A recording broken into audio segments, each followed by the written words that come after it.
Et donc, on peut passer à notre partie focus, si tu veux bien. Non, focus, on l'a déjà fait, pardon. On peut passer aux questions auditeurs. Excusez-moi, je me mélange dans mes fiches, bien sûr. Les questions auditeurs, vous pouvez envoyer vos questions et on tente d'y répondre assez humblement. Question de Logan. Constant, si tu es prêt, question de Logan qui nous demande toujours difficile d'imaginer un joueur dans un autre contexte, une autre époque, mais comment auriez-vous optimisé, organisé les compétences défensives ou la défense de Tim Duncan et Kevin Garnett en 2024 ? C'est une très bonne question. C'est une très bonne question où j'ai pas la réponse en plus. C'est-à-dire que en fait, c'est que les compétences défensives de Tim Duncan, tu prends quelle époque aussi Tim Duncan? C'est ça la problématique. Est-ce que tu prends la période tout début de carrière ou est-ce que tu prends la période fin de carrière où il est beaucoup moins mobile et beaucoup plus en termes de pivot? Qu'est-ce que tu prends? Tu prends le Kevin Garnett de Boston ou tu prends les compétences défensives de Kevin Garnett de Minnesota qui sont pratiquement les mêmes mais avec un effectif qui n'était pas forcément modelé comme lui. Je pense que Kevin Garnett, c'est facile d'y répondre parce que Kevin Garnett, de toute façon, n'importe quelle époque, ça lui convient, pour le coup. Oui, Tim Duncan aussi. Mais... Duncan, peut-être un peu moins de mobilité ou d'ultra polyvalence, mais peut-être que je pense que Duncan, actuellement, ce serait un Jarrett Allen, mais beaucoup plus fort. Parce que tu parlais de, tu sais, quand il était plus jeune, il était un peu mobile. Je pense que ce serait Jarrett Allen, donc drop plus mobile, mais un niveau défenseur de l'année, quoi. Clairement. Ouais. Je pense que ce serait un peu l'encre d'une défense à la fois un peu traditionnelle, mais qui a aussi une capacité d'être un peu plus dynamique, je pense. Ouais, peut-être que Garnett serait un peu plus dans le switch, là où Duncan serait peut-être un peu plus dans une défense en drop, effectivement. C'est ça. Voir Garnett, est-ce que Garnett ce serait pas un peu le modèle Jaren Jackson, tu sais, c'est exactement à quoi je pensais. Un peu Romer, ouais. Mais j'avais peur de dire une bêtise ou de faire un blasphème en disant en mettant Kevin Garnett et Jaren Jackson dans la même phrase. Mais effectivement, je pensais à ce profil-là, effectivement. Après, les autres noms qui nous viennent à l'esprit, typiquement, tu prends un modèle, tu prends Hakeem Olajuwon, tu le mets dans un schéma défensif en NBA en 2024. Bah c'est un peu, c'est du switch all, quoi. C'est en termes de mobilité, ou même un David Robinson qui était un peu les deux pivots les plus mobiles de la décennie 90. Ouais. Là, pour le coup, eux, ils seraient dans un profil Jaren Jackson Jr., mais vraiment avec 5+ à côté, quoi. C'est vrai que ce serait plus fun d'imaginer Sean Bradley en 2024, pour le coup. Ouais, ou même, tu vois, plus fun. Ou même un Patrick Ewing qui était un pivot qui était très fort, mais qui manquait quand même cruellement de mobilité, par exemple. Ouais. J'ai du mal à le voir dans des schémas défensifs actuels. Et puis, autre question également de Logan qui nous dit: vous préférez avoir une attaque capable de s'adapter à tout type de défense ou une défense capable de s'adapter à tout type d'attaque? Est-ce que je prends peut-être un schéma qui est éculé, mais de dire je préfère l'attaque plutôt que la défense? Good defense, better offense. Ah oui, effectivement, tu peux dire ça. Moi, j'aurais pris l'attaque capable de s'adapter à tout type de défense. C'est vrai. Je te rejoins. Oui, parce que c'est un peu ce qu'on a dit d'ailleurs sur Minnesota, qui est une bonne défense, mais même si t'es une bonne défense, si t'es pas assez bon en attaque, ça peut coincer. Non, je te rejoins, effectivement. Mais non, mais parce que tu vois, justement, avec une défense capable de s'adapter à tout type d'attaque, ça veut pas forcément dire que tu vas arriver à faire des stops systématiques. Tu peux avoir, good defense, better offense. Alors que si tu as une attaque qui est capable de s'adapter à tout ce que propose la défense, tu vas être très difficile à arrêter. Question de Gascou sur YouTube qui nous dit: Michael Jordan disait que les défenses de zone étaient, je cite, un moyen paresseux qui gênait beaucoup la création de la part des stars. Pour autant, depuis son autorisation, la défense de zone en NBA au début des années 2000, la défense d'homme à homme reste la norme, alors que donc la défense de zone a été autorisée. Comment expliquez-vous cela et peut-on s'attendre à une évolution dans ce sens sur les prochaines années? J'ai quand même un peu envie de dire que depuis 4-5 ans, justement, ça se développe de plus en plus et on a beaucoup plus fréquemment de la défense en zone, justement. Je pense que moi, il y a un côté, un petit peu la perception de la défense de zone qui est un peu perçue comme la stratégie à utiliser en cas de dernier recours. Si vraiment tu n'arrives pas à trouver de solution, tu utilises un petit peu de la défense de zone. C'est peut-être pour ça que c'est pas autant utilisé, et peut-être aussi parce que la défense de zone demande beaucoup plus de rigueur collective que une défense en homme à homme, et que ça demande de défendre beaucoup plus collectivement. Et après, comme tu l'as dit, elle est de plus en plus utilisée ces dernières années, beaucoup plus qu'il y a de ça 4-5 ans. Mais tu as aussi le fait que, comme les spacing NBA sont de meilleure qualité, généralement la défense de zone, tu vas l'utiliser pour empêcher d'attaquer le cercle. Alors après, tu as des défenses de zone qui sont aussi faites pour éviter le 3 points. D'ailleurs, j'ai regardé les différents types de défense de zone, tu sauras, Guillaume, alors j'ai pas retrouvé l'année, que UCLA faisait une défense de zone 1-4, c'est-à-dire 4 joueurs sur la même ligne pour protéger le cercle. Alors je sais pas ce que ça retranscrit dans la réalité, mais ça devait être particulièrement intéressant. Mais oui, effectivement, je pense qu'il y a ce côté un petit peu surprise que les coachs utilisent pour la défense de zone, parce que j'ai notamment souvenir de Portland l'an dernier qui avait débuté la saison relativement correctement défensivement en utilisant énormément de zones, et une fois que les équipes ont réussi un petit peu à débloquer cette zone ou à trouver des moyens de l'attaquer, la défense de Portland s'est écroulée. Donc pour moi, c'est vraiment ce côté où ça demande beaucoup plus de rigueur défensive, donc on préfère rester sur de l'homme à homme. Et il y a ce côté un petit peu surprise, plus utilisation par séquence pour essayer de contrer certains points très précis et certaines line-up, là où sur l'intégralité d'un match ou sur un échantillon plus grand, ça pourrait ne pas forcément fonctionner. Déjà, comme tu dis, on a l'effet de surprise. Et là, pour le coup, c'est un peu une norme en NBA depuis un peu plus de 5 ans, je dirais 5, 6, 7 ans, de quasiment automatiquement, en sortie de temps mort, tu as des équipes qui se mettent tout le temps en zone, parce que les sorties de temps mort, c'est toujours dans le temps mort, le coach il dessine un joli système un peu gadget avec 3000 coupes et 3000 écrans, et donc la parade facile c'est ok, tu dessines ton système et nous on se met en zone juste pour la première possession en sortie de temps mort, et comme ça on arrive à contrer. Donc ça c'est un peu la norme, je trouve, chez pas mal d'équipes. Mais après, je pense qu'il y a aussi une manière de voir, faut voir la défense de zone pas que comme la fameuse zone 2-3 de Syracuse, la zone un peu un peu cadrée.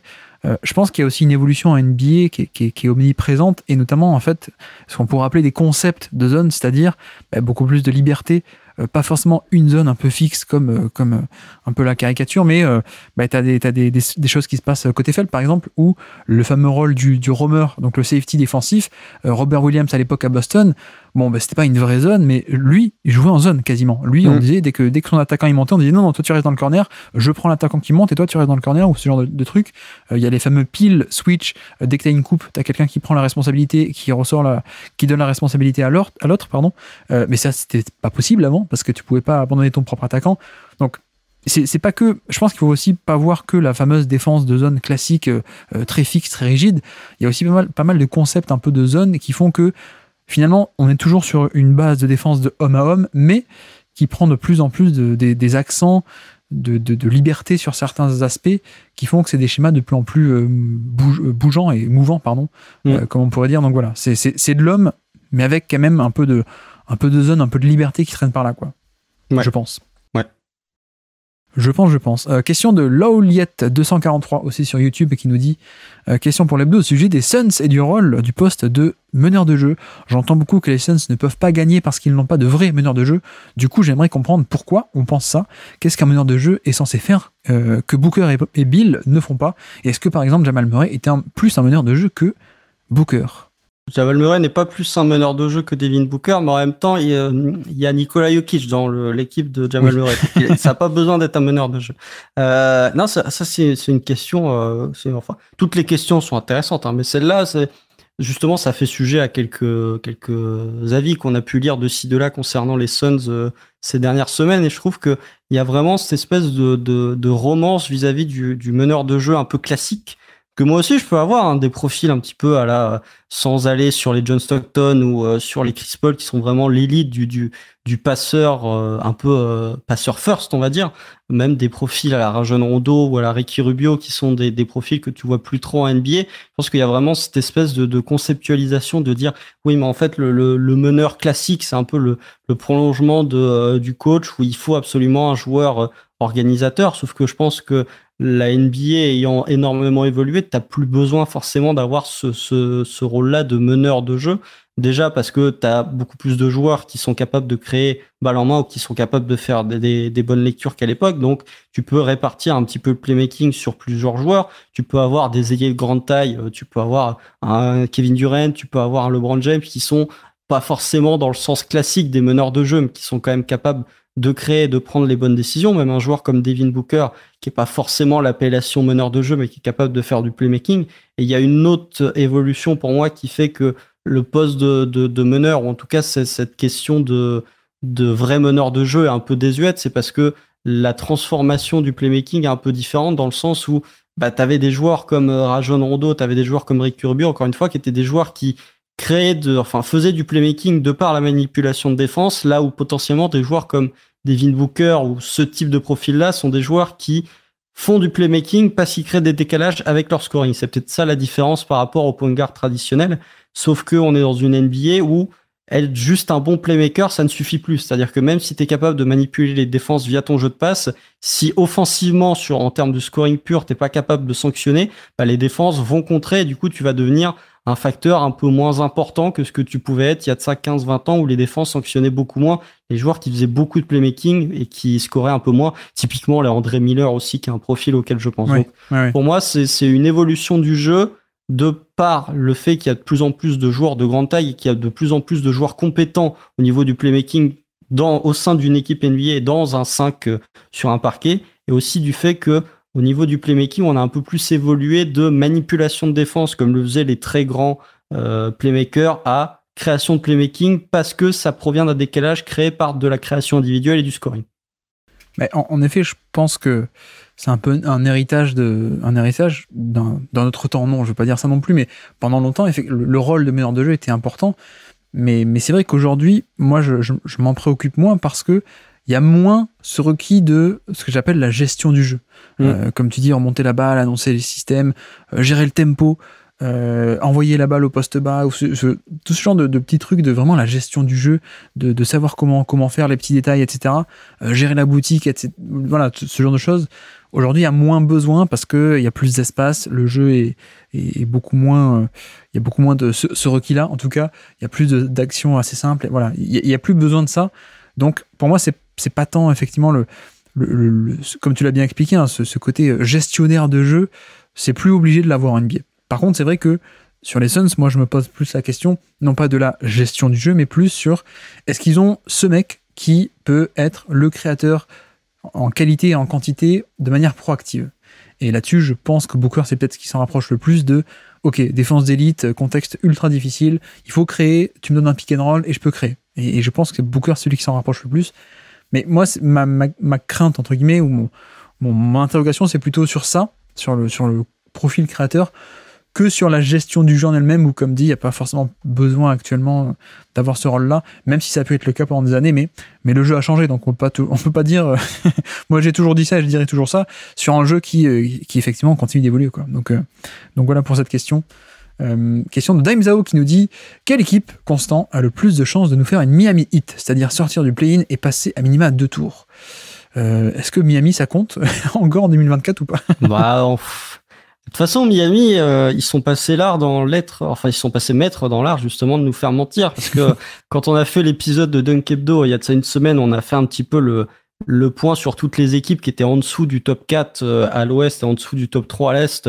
Moi, j'avais dit, Miami, la dynamique est positive, ils vont finir 4e. Puis finalement, c'est le moment où ils décident de perdre face aux Wizards, le moment où ils décident de perdre 4 matchs de suite. Donc voilà, c'est Miami. Franchement, je ne tire plus de pronostics sur Miami. J'essaye pas de pronostiquer ce que va faire le Heat, parce qu'à chaque fois que je dis quelque chose, de toute façon, ils font le contraire. Donc c'est Miami, mais après, il y a forcément l'équipe, je pense, qui est le plus à même de cette question, c'est les Lakers. Ce qu'ils ont fait l'an dernier d'ailleurs, hein, où ils sortent du play-in, où ils passent de tour. Alors, sortir du play-in, est-ce que ça en prend en compte le 7e? Techniquement oui, mais bon. Techniquement oui. Techniquement donc, oui. Donc peut-être les Suns, tu vois, qui sont 7e, peut-être que les Suns peuvent passer de tour. Tu vois, ils prennent OKC au premier tour. Je le souhaite pas, hein. Ils prennent OKC au premier tour en 2-7, ils passent OKC. Là, dans la configuration actuelle, ils prennent les Wolves en demi-finale de conférence sur une match-up de 3. Bah oui, il y a un scénario totalement probable où les Suns peuvent se retrouver en finale de conférence.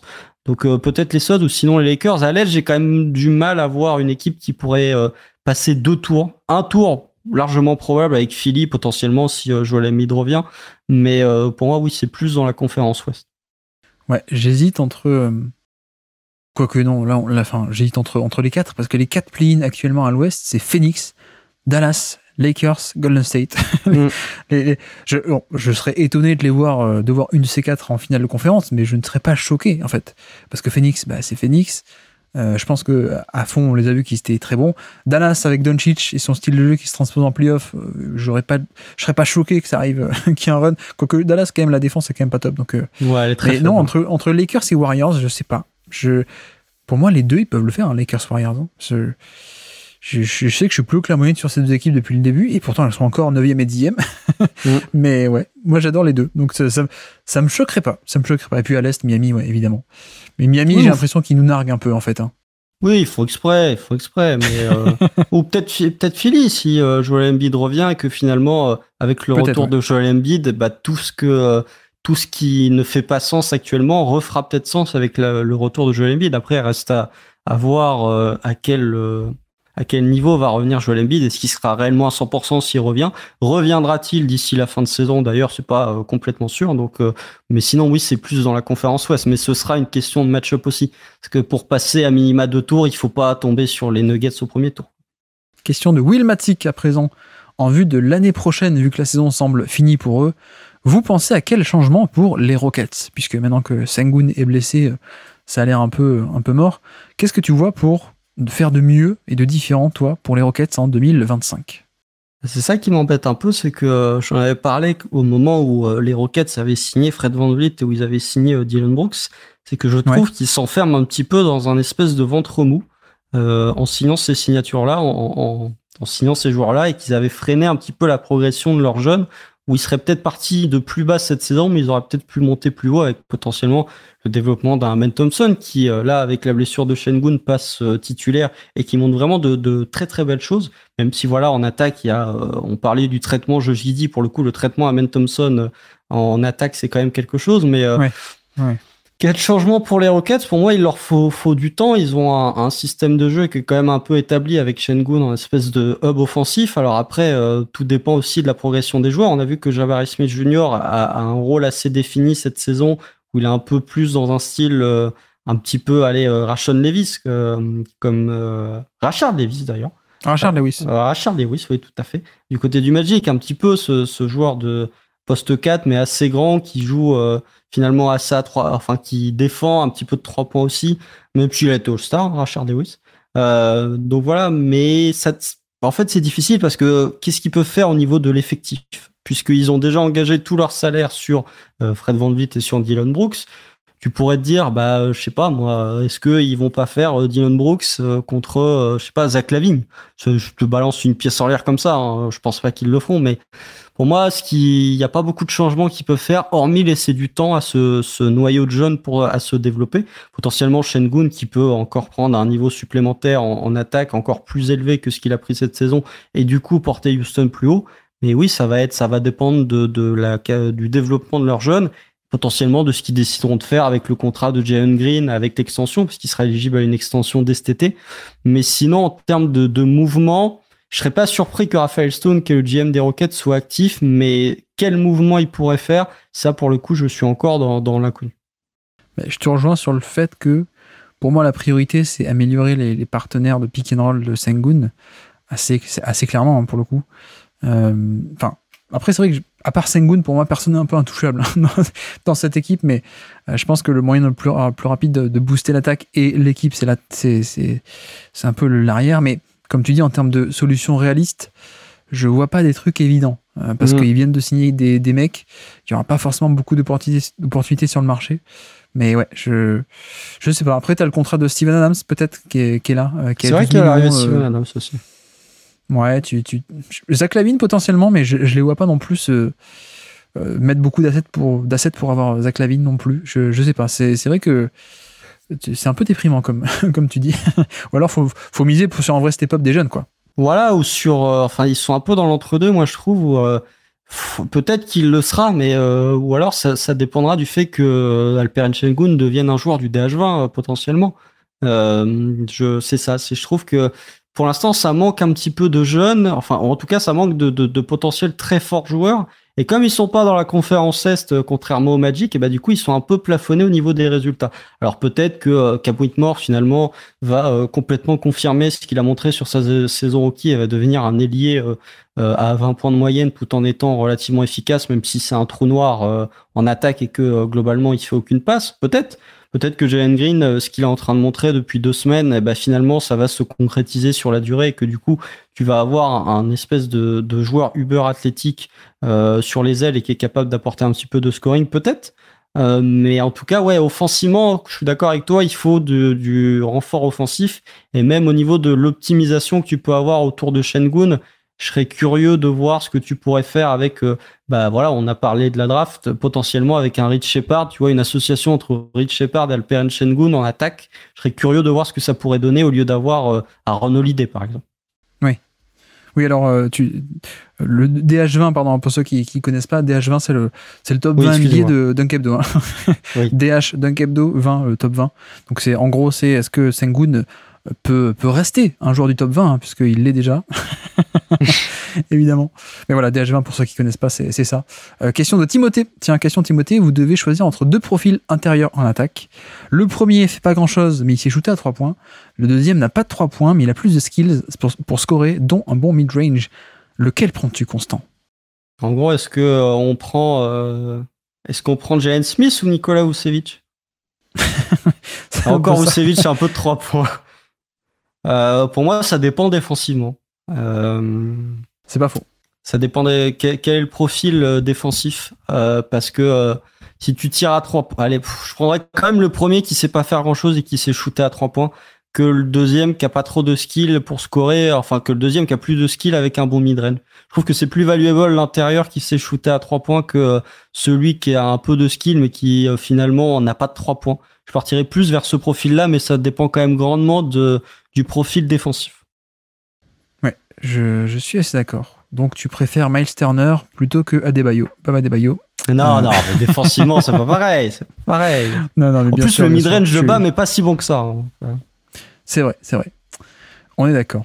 Question de Darish aussi, qui nous dit: quels rookies vous ont déçu? Est-ce dû aux joueurs ou au contexte d'équipe? C'est vrai qu'on a eu une belle cuvée de draft. Quel rookie t'as déçu, toi, Constant? C'est Scoot Anderson. J'en ai un peu parlé aussi dans le podcast de Kebdo sur les rookies. Je trouve que tu as parlé aussi dans l'hebdo de la semaine dernière de Shaedon Sharpe. Je trouve que ça rejoint un petit peu la question de Darish, c'est que il y a de la déception pour Scoot, c'est-à-dire que je le trouve beaucoup plus brut athlétiquement et même dans ses lectures que ce que je pensais qu'il allait être à son arrivée en NBA, mais en même temps le contexte offensif de Portland est vraiment très compliqué où on est quand même sur une attaque assez difficile. Alors Scoot participe au fait de rendre l'attaque assez dure, mais il y a des blessures, il y a très peu de finitions près du cercle. En fait, c'est un joueur qui, avec l'Ignite, je sais que toi, t'es un adorateur de l'Ignite en plus, Guillaume, mais c'est un joueur qui s'est beaucoup reposé sur ses qualités athlétiques et c'est un peu le même souci avec Jalen Green aussi. C'est que sur sa saison avec l'Ignite, il s'est beaucoup reposé sur ses qualités athlétiques et forcément, quand t'arrives en NBA, c'est pas le même type de corps, donc du coup, les finitions près du cercle, et avec le contact, tu vas te faire un peu plus exploser au contact que quand tu joues face à des joueurs de G-League. Donc je suis un peu déçu, je continue de garder espoir dans ce qu'il est capable de faire, mais oui, effectivement, dans une cuvée qui est plutôt très bonne, c'est lui qui me déçoit et c'est un peu de sa faute, mais en même temps pas aidé par le contexte collectif de Portland, notamment en attaque, qui est vraiment très pauvre. Ouais, je dirais aussi Scoot Anderson assez facilement, mais je suis pas sûr que ce soit bien d'avoir Billups en coach, à mon avis. Non, après des déceptions, ça veut dire qu'il y aurait des attentes, donc ça veut dire qu'on est sur des hauts choix de draft a priori. Je pense que certains attendaient peut-être un peu plus de Jarras Walker du côté d'Indiana peut-être, ouais. Et Jet Howard d'ailleurs qui joue pas trop, Jet Howard côté Orlando, si je dis pas de bêtises, 13 matchs à peine cette saison. Mais bon, je dirais pas non plus qu'il y avait des énormes attentes cette saison. C'est voilà, Scoot Anderson, oui, parce que à un moment donné c'était un peu le rival de Wembanyama, etc., porteur de balle principal. Mais les autres, bon, ça me paraît assez normal. Et sur des wildcards, je m'attendais à un peu plus de temps de jeu à Olivier Maxence Prospect, peut-être du côté de Dallas, où j'avais bien aimé les 2-3 trucs que j'avais vus, mais bon, finalement Jason Kidd le fait pas trop jouer. Et un autre qui m'a déçu, mais c'est pas de sa faute, c'est pas lui qui m'a déçu, au contraire, moi j'adore, mais je suis déçu de pas l'avoir vu plus, c'est Julian Strawther du côté de Denver, que j'aime beaucoup, vraiment beaucoup, Julian Strawther, et qui malheureusement a été beaucoup blessé, mais voilà, je suis un peu déçu de sa saison parce que j'aurais voulu le voir plus. Question de Vincert à présent. Vous n'avez plus qu'un match de disponible visionnable sur votre PC de n'importe quelle année. Lequel choisissez-vous, Constant? Est-ce qu'on a le même? Je pense pas. Vas-y, dis-moi. Si je te dis 2016. Toi aussi, t'as le match 6 de Klay Thompson? Bah, c'est la même année, mais c'est pas la même série, par contre. T'as quoi? T'as le match 7 des Cavs, c'est ça? Ouais, Cavs Warriors. Game 7 Game 7 2016, les finales. Sinon, Ouais. après, il y en a plein. Il y en a plein, mais je pense que c'est celui-là que je prends parce que malgré le fait que le match soit pas ouf, honnêtement, hein, c'est pas du très beau basket. C'est, je sais pas, ça représente un espèce de sommet de basket où t'as vraiment, en termes de narratif, tu feras difficilement mieux pour une finale NBA. Tu feras au sein même d'une série, tu feras difficilement mieux en termes de narratif. Pour moi, ça représente un espèce de sommet de basket que tu retrouveras peut-être jamais. Donc je le garde. Après, il y en a plein d'autres, hein. Mais oui, c'est celui-là. Puis c'est même, je pense que c'est probablement le match de basket que j'ai le plus vu de toute ma vie. Je pense que alors c'est pas le 7, c'est le match 6. Le tir de Ray Allen doit être sympathique aussi. Oui, bien Nous, sûr. on l'a vécu en direct en plus. Mais c'était quelque chose. Mais non, je pense que c'est ouais, je suis assez d'accord. Le pic est assez facile. Parce qu'en fait, tu peux pas faire mieux. Déjà, faire mieux qu'un match 7 des finales NBA, ça arrive pas souvent. Et en plus, c'est les Warriors all-time, c'est LeBron James. Alors, ma seule déception sur ce match, c'est mon regret éternel, c'est que LeBron n'ait pas mis son dunk sur Draymond Green, qui aurait été le point d'exclamation absolu. Et malheureusement, on l'a pas eu. Mais ouais, je pense que je prendrais ce match si je devais en voir qu'un. Après, il est pas il est pas beau non plus, le match. Hein. Non, il est horrible. Il est horrible. C'est un match magnifique, mais c'est un match horrible en même temps. Mais je sais pas, il y a les 2-3 points de J.R. Smith quand les Caps sont à -9, il me semble. Enfin, t'as des petits plays, t'as le switch avec la défense de Kevin Love qui fait la défense de sa vie. Enfin voilà, c'est tout plein de petits scénarios. Il y a Harrison Barnes qui est dramatique sur ce Game 7. T'as Festus Ezeli qui est là, tu sais pas trop pourquoi. Je sais pas, il y a troisième carton de Kyrie Irving. Enfin, j'adore ce match. Et sinon, un autre, mais qui sort un peu qui sort un petit peu des fagots et qui est pas forcément mentionné, c'est le Game 1 des finales 2018. Donc, encore une fois, Cavs Warriors. C'est vrai. Mais parce que je pense que ce match de LeBron James, c'est quand tu vois l'opposition en face, c'est peut-être offensivement l'une des plus grandes performances de domination que j'ai pu voir sur un match. C'est-à-dire que les Warriors lui envoient Draymond Green, Kevin Durant, André Iguodala, ils lui envoient tout le monde sur du switch et LeBron marque sur tout le monde en termes de domination individuelle au scoring sur un match de finale. C'était extraordinaire. Je crois que il y en a un qui m'avait énormément fait kiffer. C'est à l'époque où j'étais encore fan de Boston, ma dernière année à être fan d'une équipe avant de devenir mercenaire. Le match 5 2012, le tir de Paul Pierce pour que Boston passe à 3-2 face à Miami.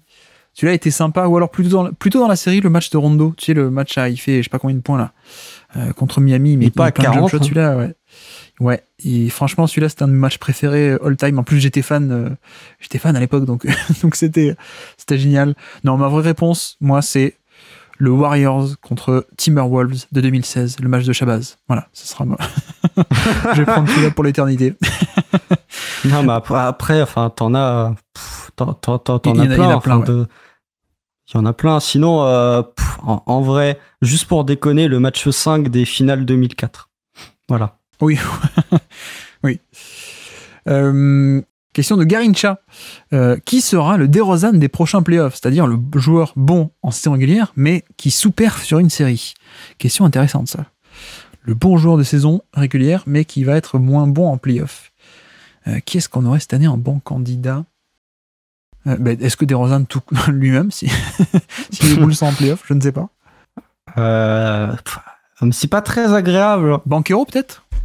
J'ai pensé, mais c'est pas très agréable de dire ça. Mais je sais pas. Il y en a un. Franchement, je demande à voir, hein, parce que c'est pas. Enfin, ce sera pas ses premiers playoffs, mais je sais pas. Il joue peut-être dans mon équipe. Tu penses à Edwards, c'est ça? Non, Edwards, il a montré des. D'accord. J'attends. Je dis pas qu'il va sous-performer comme DeRozan, mais j'attends parce que j'ai quelques réserves, on va dire, sur Shai, plus que la moyenne, où je me dis.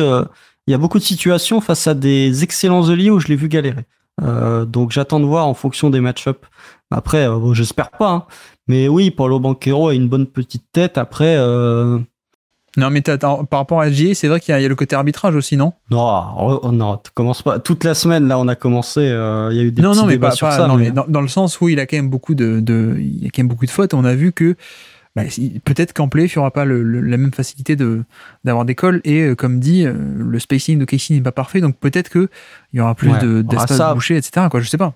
Ça, après, au niveau des calls, c'est un joueur qui est quand même suffisamment de qualité pour survivre même sans avoir moins de calls. Déjà qu'il en a un peu moins là. Effectivement, le seul match que tout le monde a regardé d'OKC depuis 2 semaines, c'est le match où il a 15 lancés. Effectivement, mais déjà il y a pas mal de lancers qui sont sur des pun fake et où voilà, l'adversaire saute dans la feinte et du coup il va provoquer des lancers. Donc jusqu'à preuve du contraire, ça demeure des fautes et même en playoff ça demeurera toujours des fautes. Mais après ouais, est-ce que un Donovan Mitchell potentiellement peut refaire ce qu'il a fait ces 2 dernières années où il y a une chute drastique de niveau en playoff? Peut-être. Mais sinon, oui, Paulo Banchero a une bonne tête. Là, pour le coup, on est sur un joueur qui vit beaucoup aussi sur sa capacité à aller sur la ligne. Je sais pas qui sera le DeRozan. Je sais qui sera le Jamal Murray, c'est-à-dire le mec qui est moyen en saison régulière, mais qui sera bon en playoff. Ce sera Jamal Murray. Encore une fois. Ouais, Jamal Murray. Comme d'habitude. Comme d'habitude, un gros match, prime time, Jamal Murray, il sera là. Il n'y a pas de souci. Question de Sankofa, qui nous dit, lors du précédent hebdo, Guillaume parlait logiquement du steal percentage comme un excellent indicateur pour juger de l'intelligence de jeu d'un joueur. Quels autres stats pourraient également permettre d'apprécier l'intelligence de jeu d'un joueur? Je dirais quand même peut-être les assists aussi, en plus du steal percentage, non? Ouais, potentiellement. Même j'irais plus loin, le ratio assist-turnover. T'as quand même des joueurs qui sont quand même parce qu'après, sur l'intelligence de jeu, je sais pas, parce que si tu prends des joueurs qui peuvent avoir une très grosse qualité au niveau, enfin un très gros volume au niveau de l'assist, mais qui perdent beaucoup de ballons, c'est pas forcément enfin, tu juges pas l'intelligence de jeu au nombre de passes décisives toujours, quoi. Donc moi je rajouterais peut-être plus loin en disant le ratio assist-turnover. Et puis on finit avec les questions de Tom. Les questions de Tom, petit jingle, Tom de Dunkebdo d'ailleurs, que tu connais bien sûr. Si Zion Williamson, pendant que Lou Dort, on active autoporteur. Alors ça, j'ai pas compris, moi, c'est là de question. Est-ce que t'as compris, il y a un jeu de mots là-dedans? Je sais pas, Constant. J'en sais rien, mais moi, Tom, j'ai pas compris. Si Zion, il sonne pendant que Lou dort, est-ce qu'on active auto pour la porte? Ah, pas mal. Ok, si Zion Williams sonne pendant que Lou dort, on active autoporteur. Ok, bien joué Tom. Bien joué. Bon, vraie question. À partir de quel moment de la saison vous vous intéressez au trophée? Ça dépend des trophées. Le Clutch Player of the Year, on est en marge, je m'intéresse toujours pas. Le MIP, on est en marge, je m'intéresse toujours pas. J'ai vu, il me semble que c'est Matt Moore de Hardwood Paroxysme sur Twitter qui lui commence à lancer ses threads sur le MVP à partir de janvier. Moi, le MVP, ça commence à partir de janvier, à peu près à la mi-saison. Et après, le Rookie of the Year, c'est 2 mois. Et puis après, généralement, les positions sont un peu figées. Sinon, le reste, très honnêtement, le Six-Man, le MIP et le Clutch Player of the Year ou le Deepoy, c'est des trophées auxquels pas forcément, enfin, où je me fais un avis, mais c'est pas des trophées où je vais aller approfondir en détail pour trouver un lauréat, contrairement au MVP, par exemple. J'avoue que je suis aussi moins attiré par les trophées, mais je pense que ça commence un peu à monter maintenant là. Au mois de mars, les matchs sont peut-être moins intéressants, c'est la période creuse de la saison. En général, c'est maintenant que la sauce commence un peu à monter, mais ouais, je pense. Après, à quel moment de la saison on s'intéresse aux trophées? Par exemple, pour le MVP, ça fait 4 ans que je m'y intéresse pas trop parce que c'est un peu évident, quoi. On va avoir 4 fois d'affilée le trophée de MVP pour Jokic. En septembre, on le savait, quoi. On le savait déjà. Est-ce que vous aussi, vous faites le swag surf avec la foule quand vous matez des matchs? Non. Question, oui. C'est quoi, c'est le swag surf? Il y a une musique spécifique, j'ai oublié le nom de la musique, mais c'est une célébration qui est beaucoup faite à Atlanta sur les temps morts. C'est tout le public qui fait la vague, entre guillemets. D'accord, donc c'est comment on appelle ça? C'est la hola, quoi, juste. Non? Oui, mais c'est pas vraiment, c'est plus le fait de, oui, c'est une sorte de Ola, mais c'est un surf, quoi. C'est une vague, mais du coup, qui un peu comme la Ola nécessite la coordination de toute la salle, parce que faut que la vague elle soit propre entre guillemets. C'est un peu comme une Ola, mais en plus, c'est la Ola effectivement des États-Unis. D'accord, je te fais confiance. Et puis KCP semble être le nouveau Danny Green, nous dit-il, c'est-à-dire le roleplayer élite hyper scalable, donc transposable pour des contenders. Quels seraient les candidats pour être les nouveaux KCP dans le futur? Quels sont les futurs roleplayers d'élite que tu vois, toi, Constant, pour les 5 ou 10 prochaines années à venir? Intéressant, ça. Ça, c'est dur, ça. Christian Brown, j'aime bien, moi. C'est pas mal, Christian Brown. Peyton Watson. Après, ouais. On cite les roleplayers de Denver. Herb Jones, j'aime bien. Ouais, voilà, c'est exactement Herb Jones que j'allais te citer. Est-ce qu'un Wendell Carter, par exemple, peut arriver à ce niveau-là? Peut-être, ouais, peut-être. Josh Green, moi, j'aime bien aussi. Ouais, Josh Green. Cason Wallace, franchement, je pense qu'il peut avoir ce profil-là. Oui, tout à fait, ouais, tout à fait. Après, j'essaye de chercher dans les équipes. Est-ce qu'un Rami Raquez pourrait pas être comme ça aussi? Peut-être un peu trop doué offensivement. Est-ce que c'est pas déjà une star, Raquez? C'est une superstar même. Superstar. Si on pose la question aux fans de Miami, ils te diraient que c'est déjà une star en fait. Hein. C'est ça le problème. Ouais, peut-être justement Santa Clara, un Brandon Podziemski, Brandon. Ah oui, bien sûr. Oui. Quentin Grimes aussi. Mais moi j'aime beaucoup Washington aussi, Deni Avdia. J'aime beaucoup. Ouais. Je pense que ça peut être très sympa. J'aimais pas beaucoup le joueur avant cette saison, mais je trouve que cette année il est intéressant. Après, est-ce qu'un Aaron Nesmith pourrait pas être comme ça aussi? Ouais, aussi. Merci d'avoir écouté cet extrait. S'il vous a plu, l'émission complète est disponible en description et on se donne rendez-vous sur le feed principal du Basket Lab pour l'intégralité des podcasts. À bientôt.